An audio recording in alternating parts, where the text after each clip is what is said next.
Il y a une posture que le corps connaît avant même que l'esprit ne lui donne un nom. Ce n'est pas une posture physique, pas une manière de se tenir. C'est une posture de l'âme.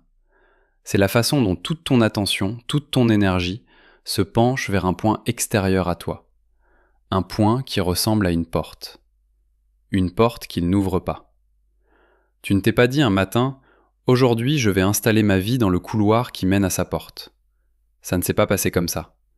C'est arrivé doucement, presque sans bruit. D'abord, c'était juste un regard vers cette porte, une pensée.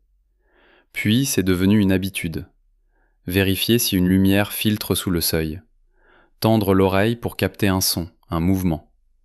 Puis, sans que tu t'en rendes compte, tes journées ont commencé à s'organiser autour de cette attente.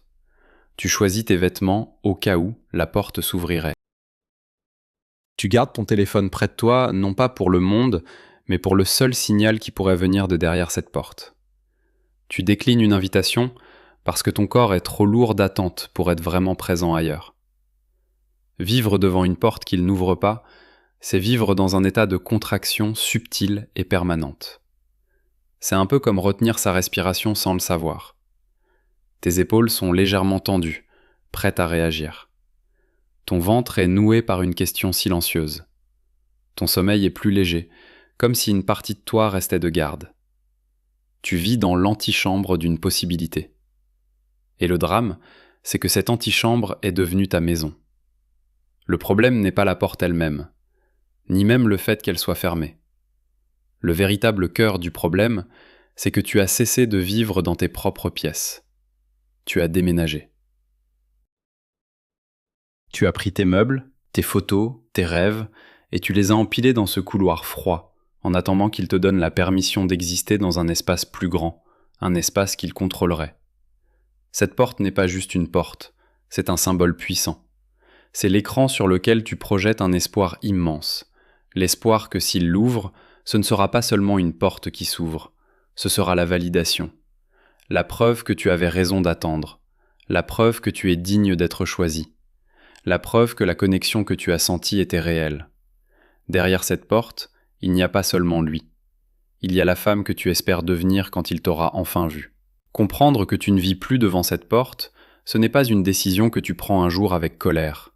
Ce n'est pas un grand geste théâtral où tu cries que tu en as assez. C'est beaucoup plus silencieux, beaucoup plus profond. C'est un changement de gravité. Ça commence souvent par le corps. Un matin, tu te réveilles et tu respires. Vraiment. Une respiration profonde qui descend jusque dans ton ventre. Et tu réalises que tu n'as pas respiré comme ça depuis des mois. Ou bien, tu es en train de rire avec une amie, un rire franc, et pendant une seconde, tu oublies complètement la porte. Tu oublies qu'il y a quelque chose à attendre. Et dans ce rire, il y a une liberté si délicieuse que son absence, une fois qu'elle est passée, devient douloureuse. C'est là que la première fissure apparaît dans le mur de l'attente. Tu commences à sentir le coup. Pas le coup intellectuel, celui que tes amis te décrivent. Le coup physique. L'épuisement d'être toujours tendu vers l'extérieur. La fatigue de scanner chaque signe, chaque silence, pour y trouver un sens. La tristesse de voir ta propre vie, tes propres couleurs, devenir pâles et grises dans l'ombre de cette porte. La confiance en soi ne revient pas parce que tu te répètes des affirmations positives dans le miroir. Elle ne revient pas parce que tu décides d'être une femme forte. Elle revient quand tu commences à habiter à nouveau ton propre corps, ta propre vie. Et pour ça, il faut d'abord que tu te retournes, que tu cesses de faire face à la porte. Le premier mouvement est presque imperceptible. C'est juste un léger pivot de l'attention. Au lieu de te demander « Est-ce qu'il va ouvrir aujourd'hui ?», une autre question émerge, timide. Et moi, de quoi ai-je besoin aujourd'hui, ici, maintenant, dans ce couloir où je me suis installé ? Peut-être que la réponse est simple. Un verre d'eau, une fenêtre à ouvrir, une musique à écouter. Ce sont de petits actes de retour à soi. Tu ne t'occupes plus de la porte. Tu t'occupes de la personne qui attend devant. Et c'est un moment d'une immense compassion. Tu ne te juges pas d'avoir attendu. Tu ne te maudis pas pour le temps perdu. Tu regardes cette partie de toi assise par terre dans le couloir, et tu lui tends la main. Tu lui dis « Viens, rentrons à la maison ». Et la maison, ce n'est pas un autre lieu, un autre homme. La maison, c'est toi. La porte n'est pas un problème à cause de lui. Elle est devenue un problème à cause de ce qu'elle active en toi. Dans la psychologie jungienne, on pourrait dire que cette porte est devenue le point de fixation d'un complexe. Un complexe d'attente, un complexe de non-choix. C'est une vieille blessure, souvent silencieuse, qui remonte à bien avant lui. La blessure de n'avoir pas été choisi, pas vu, d'avoir dû attendre une permission, une validation, un regard pour se sentir exister. Il n'est que l'acteur qui rejoue une scène très ancienne sur le théâtre de ta vie. Tant que tu crois que la solution est derrière la porte, tu lui donnes tout le pouvoir. Le pouvoir de définir ta journée, ton humeur, ta valeur. Tu es en orbite autour de lui. Le jour où tu comprends que la porte n'est qu'un décor et que la vraie scène se joue à l'intérieur de toi, l'orbite se brise. Tu ne tombes pas dans le vide, tu retombes en toi. Ce retour est déroutant. Au début, l'espace que tu récupères semble vide. L'absence de cette tension constante, de cette attente, peut être confondue avec l'ennui ou la perte. Ton système nerveux, habitué à l'adrénaline de l'incertitude, cherche sa dose. L'envie de regarder le téléphone, de vérifier son profil, de retourner te poster devant la porte est immense. C'est le vieux schéma qui tente de te ramener dans le familier. Car même si le familier était douloureux, il était familier. La sécurité du connu, même si c'est la sécurité d'une prison. Si tu reconnais cette posture d'attente, cette façon de vivre dans l'antichambre de la vie d'un autre, tu peux prendre un instant pour nommer ce que tu attends vraiment. Pas lui, mais ce qu'il représente. La paix, la validation, la fin de la solitude, la preuve de ta valeur. Nomme-le pour toi, même si tu ne l'écris nulle part. Le nommer, c'est déjà commencer à le reprendre. Le vrai changement de paradigme se produit lorsque tu cesses de voir la porte comme une promesse et que tu commences à la voir comme une information. Sa porte fermée ne dit rien sur ta valeur. Elle dit quelque chose sur sa capacité, sa disponibilité, son désir ou son courage à lui. C'est son histoire, pas ton verdict. Tant que tu attends devant, tu mélanges les deux. Tu prends son incapacité à ouvrir pour une preuve de ton insuffisance. La confiance en soi, ce n'est pas penser que tu es assez bien pour qu'il ouvre la porte. C'est savoir que ta vie a de la valeur, que la porte soit ouverte ou fermée. C'est réaliser que tu as le droit de vivre dans une maison avec des fenêtres grandes ouvertes, plutôt que de camper dans un couloir sombre. Alors, comment sais-tu concrètement que tu ne vis plus là ? Tu le sais quand son silence n'est plus une absence assourdissante, mais juste du silence. Un bruit de fond qui ne couvre plus la musique de ta propre vie. Tu le sais quand tu sors et que tu oublies ton téléphone à la maison, et que la première chose que tu ressens n'est pas la panique, mais une étrange légèreté. Tu le sais quand quelqu'un prononce son nom et que ton corps ne se contracte plus. Il y a une reconnaissance, peut-être une pointe de nostalgie, mais plus cette décharge électrique qui prenait tout ton système en otage. Tu le sais quand tu commences à faire des projets. Pas des petits projets pour remplir le temps en attendant, des vrais projets. Un voyage que tu voulais faire, un cours que tu voulais prendre, déménager, changer de travail. Des choses qui ancrent ton futur en toi et non dans la possibilité de sa réaction. C'est un processus organique. La confiance en soi revient par les pieds, en marchant dans de nouvelles directions. Elle revient par les mains, en construisant de nouvelles choses. Elle revient par la voix, en disant non à une invitation parce que tu es fatigué, et oui à quelque chose qui te fait peur, mais t'excite. Tu te rends compte que tu as passé des mois, peut-être des années, à essayer de devenir la femme qui mériterait qu'on lui ouvre cette porte. Tu as essayé d'être plus compréhensive, plus patiente, plus belle, plus intéressante, moins exigeante. Tu t'es tordue dans tous les sens pour devenir la clé. Et le jour où tu arrêtes, tu ne le fais pas parce que tu as trouvé une meilleure stratégie pour qu'il ouvre.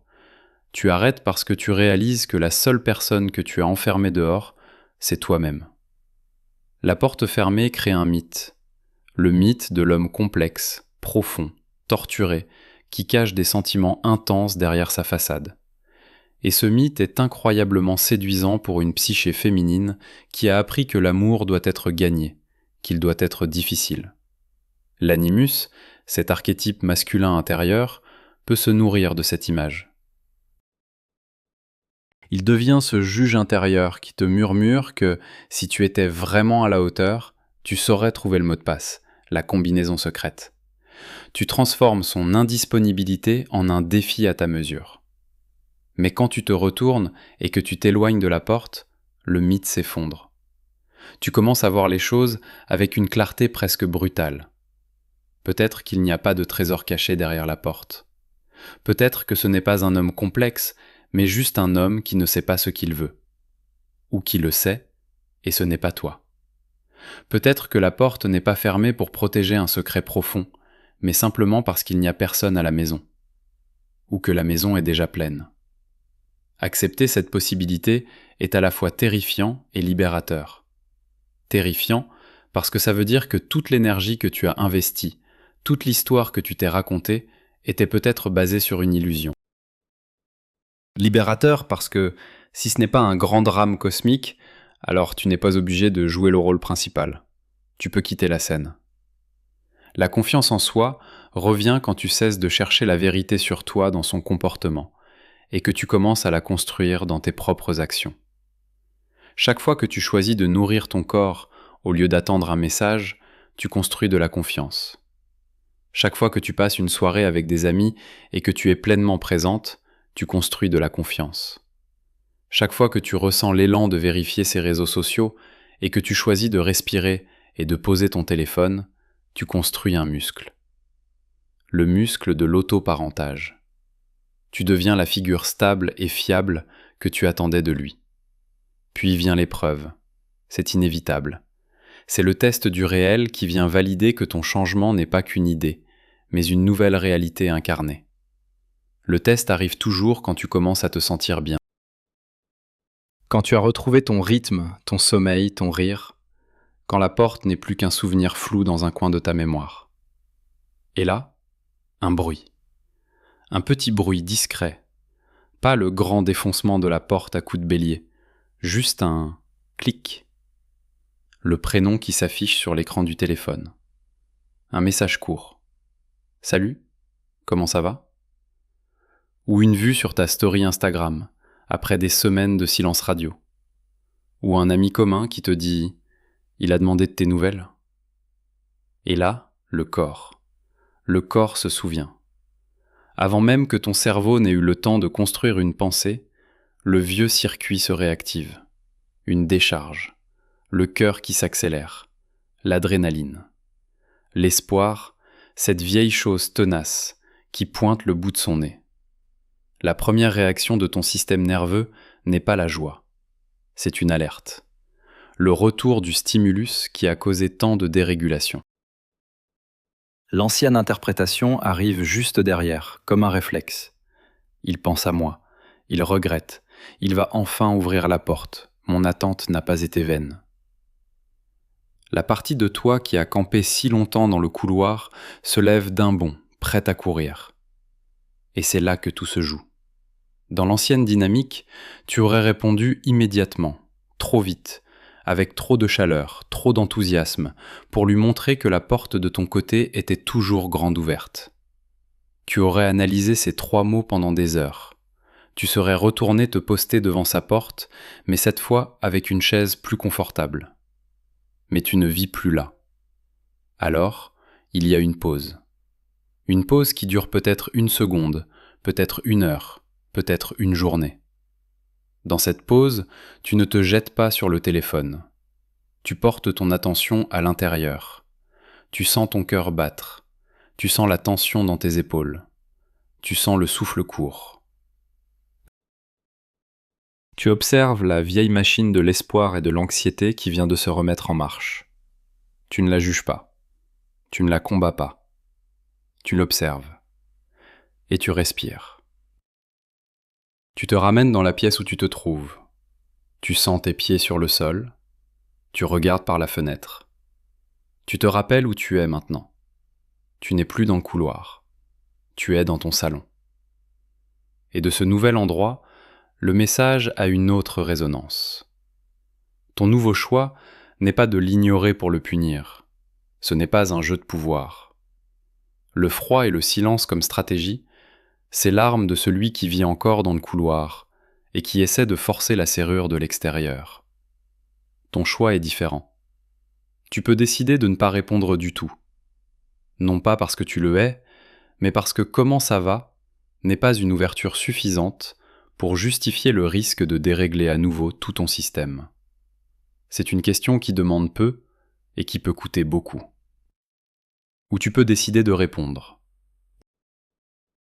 Mais ta réponse viendra d'un lieu de calme, courtoise, neutre, sans y mettre toute l'attente du monde.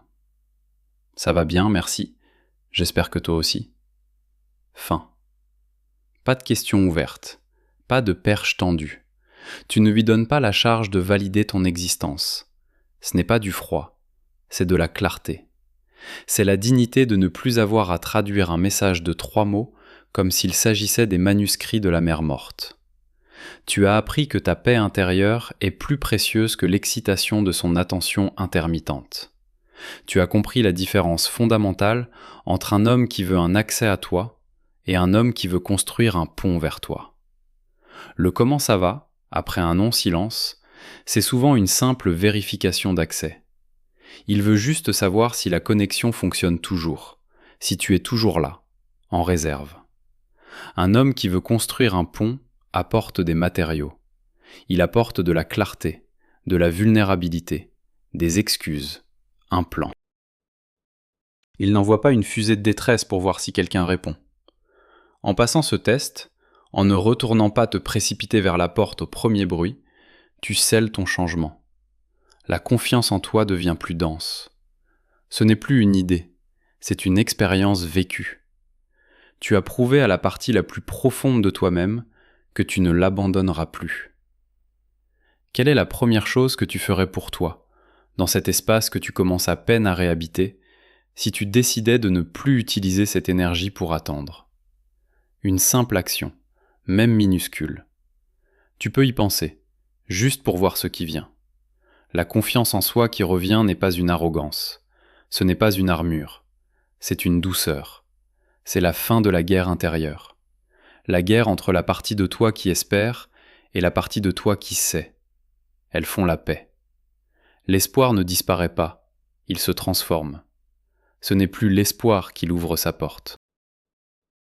C'est l'espoir en ta propre capacité à construire une vie qui a du sens, avec ou sans lui. Tu commences à comprendre que le contraire de l'amour, ce n'est pas la haine, c'est l'indifférence. Et le contraire de l'attente, ce n'est pas l'oubli, c'est la présence. Être présente à ta propre vie. Tu remarques la saveur de ton café le matin. Tu entends vraiment ce que ton ami te raconte. Tu sens le soleil sur ta peau. Ces petites choses étaient là tout le temps, mais tu ne pouvais pas les sentir. Toute ta sensibilité était branchée sur la porte. Et un jour, tu passes devant cette porte, métaphoriquement. Peut-être que tu vois son nom quelque part, ou une photo, et tu ressens rien de spécial. Une sorte de paix neutre, comme regarder la maison d'un ancien voisin. Tu y as vécu à côté, il y a eu de la vie, du bruit, et maintenant, c'est juste une maison. L'emprise émotionnelle est partie. Le crochet qui était planté dans ton système nerveux s'est dissous. La porte ne contrôle plus ton paysage intérieur. Elle est devenue un simple objet dans le décor, un souvenir. Et tu réalises que la chose la plus précieuse que tu aies gagnée n'est pas sa présence, mais la tienne. Tu t'es retrouvé. La confiance en soi, c'est ça. Ce n'est pas croire que tu es parfaite ou invincible, c'est le sentiment profond et calme que tu es chez toi, en toi, que tu as le droit d'occuper ton espace, que tes besoins sont légitimes, que ta paix n'est pas négociable, et que tu n'as plus besoin que quelqu'un d'autre ouvre une porte pour que ta vie commence. Elle a déjà commencé. Le jour où tu as décidé de te retourner et de marcher vers toi. Si tu veux poser un acte symbolique pour marquer ce retour à toi, tu peux laisser une phrase en commentaire. Pas pour lui, pas pour les autres. Une promesse, pour toi. Peut-être quelque chose comme « Ma vie ne sera plus un couloir qui mène à une porte fermée » ou « Je choisis d'habiter ma propre maison ». Trouve la phrase qui résonne avec l'endroit où tu es maintenant. C'est un ancrage. Un rappel que la seule porte qui compte vraiment, c'est celle de ton propre monde intérieur. Et tu as toujours eu la clé. Et cette redécouverte de soi n'est pas une idée abstraite. C'est une sensation qui s'inscrit dans la chair. Ton corps, qui a si longtemps été un instrument d'attente, un sismographe réglé sur les moindres vibrations de son absence, commence à se souvenir de sa propre mélodie. La mémoire corporelle de l'attente est profonde. C'est une posture apprise, une tension logée dans le diaphragme, une alerte constante dans le système nerveux sympathique. Déprogrammer cela demande plus qu'une décision. Cela demande une pratique. Tu commences à sentir tes propres frontières, non pas comme des murs, mais comme la limite naturelle de ta peau. Quand quelqu'un te prend dans ses bras, tu sens le contact, mais tu sens aussi où tu commences et où l'autre finit. Avant, tout était poreux. Ton espace psychique était constamment envahi par la question de lui. Maintenant, tu as une intégrité. Tu sens le poids de ton corps sur une chaise, non pas comme un fardeau, mais comme une présence. Tu es ancré. Tu habites ton corps, et non plus seulement ta tête qui tourne en boucle. C'est là que tu peux commencer à regarder en face une vérité plus délicate, la part d'ombre. Carl Jung nous a appris que ce qui nous fascine de manière si intense chez l'autre est souvent une partie de nous-mêmes que nous n'osons pas vivre, une partie projetée. Qu'est-ce que cet homme, derrière sa porte fermée, représentait pour toi ? Peut-être sa liberté insaisissable, son apparente indifférence aux règles, son droit autoproclamé à ne pas s'engager, à rester dans le flou ? Pose-toi la question honnêtement. Y a-t-il une partie de toi qui aspirait à cette même liberté ? Une partie de toi qui en avait assez de toujours être la personne fiable, compréhensive, celle qui fait des efforts ? En attendant qu'il t'ouvre la porte, n'attendais-tu pas, secrètement, qu'il te donne la permission d'être un peu plus comme lui ? Moins prévisible, moins gentil, plus centré sur tes propres désirs ? C'est une révélation vertigineuse. Tu n'étais pas amoureuse seulement de lui, mais de la part de ton ombre qu'il portait pour toi. Il vivait une forme de liberté, peut-être égoïste et immature, mais une liberté quand même, que tu te refusais. Le jour où tu comprends ça, tu cesses de le diaboliser ou de l'idéaliser. Tu le vois comme un messager. Le message était « Regarde cette qualité que tu admires et crains. Elle est aussi en toi. Tu n'as pas besoin de moi pour y accéder. Tu peux la cultiver toi-même, dans une version saine et intégrée. » Peut-être que ça signifie t'autoriser à ne pas être disponible pour tout le monde, t'autoriser à changer d'avis, t'autoriser à avoir des désirs qui ne sont pas raisonnables. Tu rapatries ton pouvoir. Tu cesses de le voir comme le gardien de ta propre liberté et tu deviens ta propre libératrice. Ce processus a aussi une base neurochimique. L'attente devant la porte fermée est une forme d'addiction. Son attention intermittente, un message après une semaine de silence, un j'aime sur une photo, une parole gentille suivie d'une nouvelle disparition, fonctionne exactement comme une machine à sous. C'est ce qu'on appelle le renforcement intermittent. C'est le mécanisme le plus puissant pour créer une dépendance. Ton cerveau ne reçoit pas de récompense de manière prévisible, alors il reste en alerte maximale, inondé de dopamine à chaque petit signe, et en état de manque et de stress, cortisol, pendant les silences. Tu n'étais pas folle. Tu étais biochimiquement piégé. S'éloigner de la porte, c'est entamer un sevrage.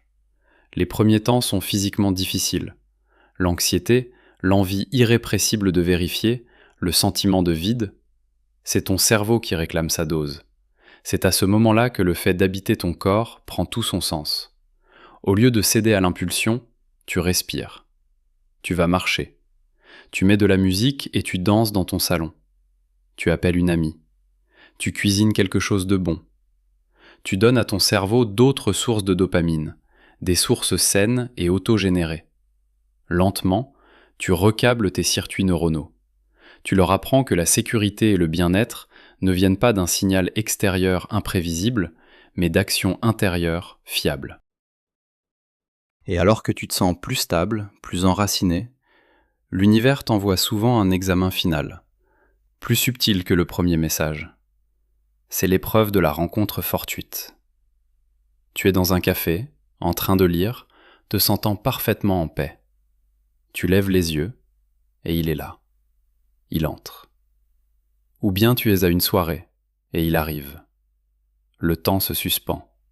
Ton corps, ce grand archiviste, réagit avant ton esprit.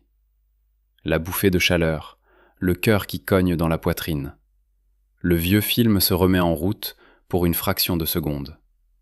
Mais cette fois, quelque chose est différent. Tu ne te caches pas. Tu ne te précipites pas vers lui. Tu ne changes pas ta posture pour paraître plus attirante ou plus indifférente. Tu restes. Tu observes la vague d'émotions monter en toi, comme un météorologue observe un orage. Tu la nommes. Ah, te voilà. C'est le souvenir de la douleur. C'est le fantôme de l'espoir. Tu respires dedans. Et tu la laisses passer. S'il te voit et vient te parler, tu es capable de soutenir une conversation simple et polie, sans que ton champ énergétique ne cherche désespérément à se raccrocher au sien. Tu es cordial, mais tu n'es plus disponible. Ta nouvelle solidité intérieure crée une frontière douce mais claire. Il peut la sentir. Ce n'est pas un mur de colère, c'est la présence tranquille de quelqu'un qui est pleinement chez soi. Tu ne cherches plus à décoder ses paroles, tu les prends pour ce qu'elles sont. Tu ne ressens plus le besoin de lui prouver que tu vas bien. Tu vas bien, et cela n'a plus besoin d'être une performance pour lui. Peut-être même que tu le vois avec quelqu'un d'autre. Et là, tu ressens une piqûre. C'est normal. Mais au lieu que cette piqûre ne devienne une hémorragie qui ruine ta semaine, c'est juste une information. Une information qui confirme que la porte est bien fermée, et que c'est une bonne chose. Tu peux même ressentir une étrange forme de soulagement. Le chapitre est officiellement clos. Tu n'as plus à te demander. Tu es libre. Tu peux lui souhaiter, sincèrement et silencieusement, d'être heureux. Parce que son bonheur n'est plus une menace pour le tien. L'un des signes les plus profonds de ce retour à soi est le réveil de ton intuition. Pendant la période d'attente, ton intuition était assourdie, brouillée par le vacarme de tes espoirs et de tes peurs. Chaque pressentiment était contaminé, interprété à travers le filtre de « qu'est-ce que ça veut dire pour nous ?» Maintenant, elle revient, claire, calme, et elle ne parle plus de lui, elle te parle de toi. C'est cette petite voix qui te dit « prends cette rue plutôt que l'autre » et tu tombes sur une librairie magnifique. C'est ce sentiment dans ton ventre qui te dit « fais confiance à cette nouvelle personne » ou « méfie-toi de cette proposition de travail ». C'est une boussole intérieure qui pointe à nouveau vers ton propre nord, pas le sien. Tu réapprends à l'écouter, à lui faire confiance, et chaque fois que tu suis ses conseils et que cela s'avère juste, la confiance en toi se solidifie un peu plus. Tu n'as plus besoin de validation extérieure, car tu as retrouvé ton propre système de guidage. Finalement, la porte devient ce qu'elle aurait toujours dû être, une simple porte. Pas un portail vers le bonheur, pas un jugement sur ta valeur, juste du bois et du métal. Tu peux repenser à tout ce temps passé dans le couloir, non pas avec honte, mais avec une immense tendresse pour la femme que tu étais. Elle a fait de son mieux avec les outils et les blessures qu'elle avait. Elle a cru qu'elle devait mériter l'amour en attendant patiemment. Tu ne la juges plus. Tu l'honores. C'est sa persévérance, transformée, qui te donne aujourd'hui la force de construire ta propre maison. Cette maison, tu la décores à ton goût. Il y a de la lumière, de la musique. Les fenêtres sont ouvertes. Parfois, des invités y entrent, partagent un repas, puis repartent. D'autres restent plus longtemps. Mais personne n'a la clé de la porte d'entrée à part toi. Tu n'as plus peur de la solitude, car tu as découvert la différence entre être seul et être avec soi-même. Être avec soi-même est une compagnie riche et apaisante. La confiance qui naît de ce voyage n'est pas bruyante, c'est une quiétude. C'est savoir que même si une tempête se lève, les fondations de ta maison sont solides. C'est la fin de la quête effrénée d'être choisi, parce que tu as enfin fait le seul choix qui comptait vraiment, te choisir toi-même, chaque jour. Non pas contre les autres, mais pour toi. La porte n'était pas l'obstacle, c'était le chemin. Le chemin qui, en te forçant à te retourner, t'a obligé à te trouver. Et maintenant, le couloir est vide, mais ta vie, elle, est pleine.